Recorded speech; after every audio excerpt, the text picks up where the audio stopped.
मिट्टी के दिए, होत कथाएं, ओशो, त्याग का भी त्याग।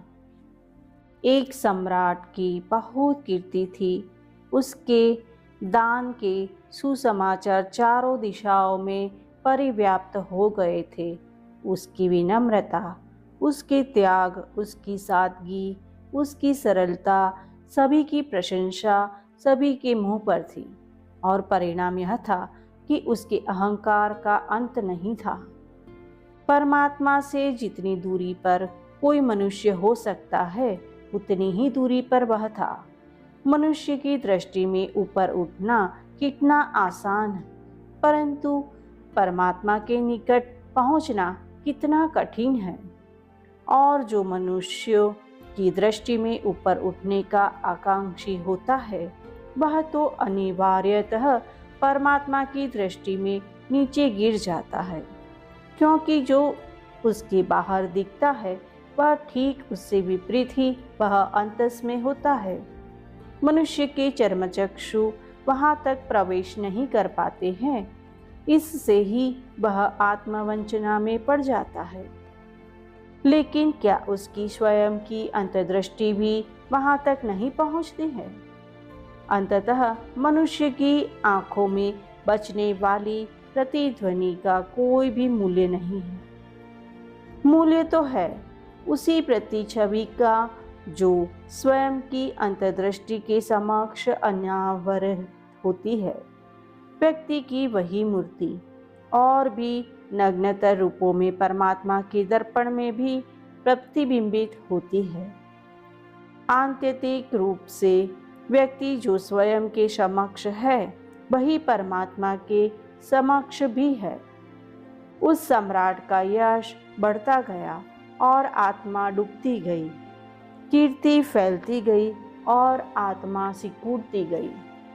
उसकी शाखाएं फैल रही थी और जड़ें निर्बल हो रही थी।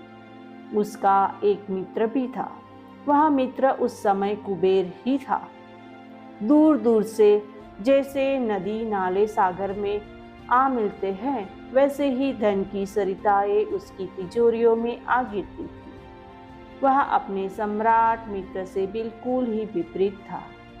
दान के नाम पर एक कानी कौड़ी भी उसके नहीं छूटती थी। उसकी बड़ी अपकीर्ति थी। सम्राट और धनपति दोनों बूढ़े हुए। एक अभिमान से भरा था और दूसरा आत्मग्लानि से।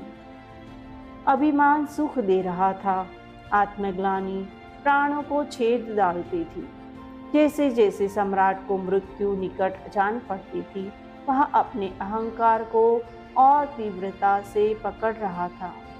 उसके पास तो सहारा था, लेकिन धनपति की आत्मग्लानि अंततः आत्मक्रांति बन गई। वह तो सहारा नहीं थी, उसे छोड़ना जरूरी था, लेकिन स्मरण रहे कि आत्मग्लानि भी अहंकार का ही उल्टा रूप है और इसीलिए वह भी छूटती कठिनाई से ही है। अक्सर तो वह सीधी होकर स्वयं ही अहंकार बन जाती है। इसी कारण भोगी योगी हो जाते हैं और लोभी दानी, क्रूर करुणावान, लेकिन बुनियादी रूप से उनकी आत्माओं में कोई क्रांति कभी नहीं होती है। वह धनपति एक सद्गुरु के पास गया। उसने कहा, वहां जाकर, मैं अशांत हूँ, मैं अग्नि में जल रहा हूँ, मुझे शांति चाहिए। सद्गुरु ने पूछा, क्या इतना धन वैभव शक्ति सामर्थ्य होने पर भी तुम्हें शांति नहीं मिली? उसने कहा, नहीं, मैंने भली भांति अनुभव कर लिया, धन में शांति नहीं है। सद्गुरु ने तब कहा, जाओ और अपना सर्वस्व उन्हें लुटा दो जिनसे वह छीना गया है, फिर मेरे पास आओ, दीन और दरिद्र होकर आओ। धनपति ने वैसा ही किया। वह लौटा तो सद्गुरु ने पूछा, अब? उसने कहा, अब आपके अतिरिक्त और कोई आश्रय नहीं है। लेकिन बड़ा अद्भुत था वह सद्गुरु, कहे कि पागल ही था। उसने धक्के देकर उस दरिद्र धनपति को झोपड़े के बाहर निकाल दिया और द्वार बंद कर लिए। अंधेरी रात्रि और बियाबान जंगल था।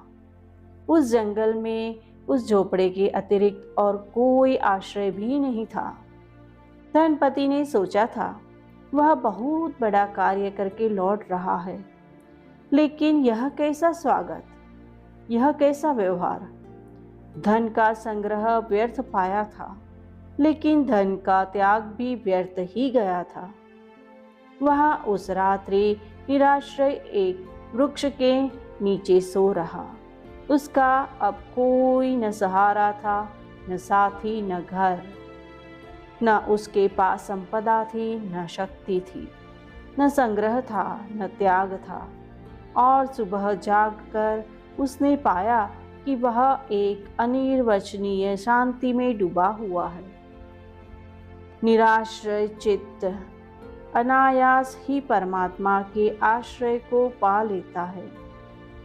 वह भागा हुआ सद्गुरु के चरणों में गिरने को गया, लेकिन देखा कि स्वयं सद्गुरु ही उसके चरणों में गिर पड़ा है। उस सद्गुरु ने उसे हृदय से लगाया और कहा, धन छोड़ना आसान है, त्याग छोड़ना कठिन है, किंतु जो त्याग करता है वही वस्तुतः धन भी छोड़ता है। संसार छोड़ना सरल है, परंतु गुरु छोड़ना कठिन है। लेकिन जो गुरु को भी छोड़ देता है वही परम गुरु को पाता है। धन का हो आश्रय या त्याग का, आत्मग्लानि का हो आश्रय या अभिमान का, संसार का हो आश्रय या संन्यास का, वस्तुतः जहाँ आश्रय है वहीं परमात्मा तक पहुँचने में अवरोध है। अनाश्रय टूटते ही परम आश्रय उपलब्ध होता है। मैं धन में आश्रय खोजूं या धर्म में, जब तक मैं आश्रय खोजता हूँ तब तक मैं अहंकार की रक्षा ही खोजता हूँ। आश्रय मात्र छोड़ते ही निराश्रय और असुरक्षित होते हैं। चित्त स्वयं की मूल सत्ता में निम्नलज्जित हो जाता है। यही है शांति, यही है मोक्ष, यही है निर्वाण। क्या तुम्हें कुछ और भी पाना है? वह व्यक्ति जो न अब धनपति था न दरिद्र था, बोला, नहीं, पाने के ख्याल में ही भूल थी, उसके कारण ही खोया था। जो पाना है वह पाया ही हुआ है। पाने की दौड़ में यही नित्य प्राप्त खो गया था। शांति भी अब मुझे नहीं चाहिए, परमात्मा भी नहीं, मैं ही अब नहीं हूँ। और जो है वही शांति है, वही परमात्मा है, वही मोक्ष है। ओम।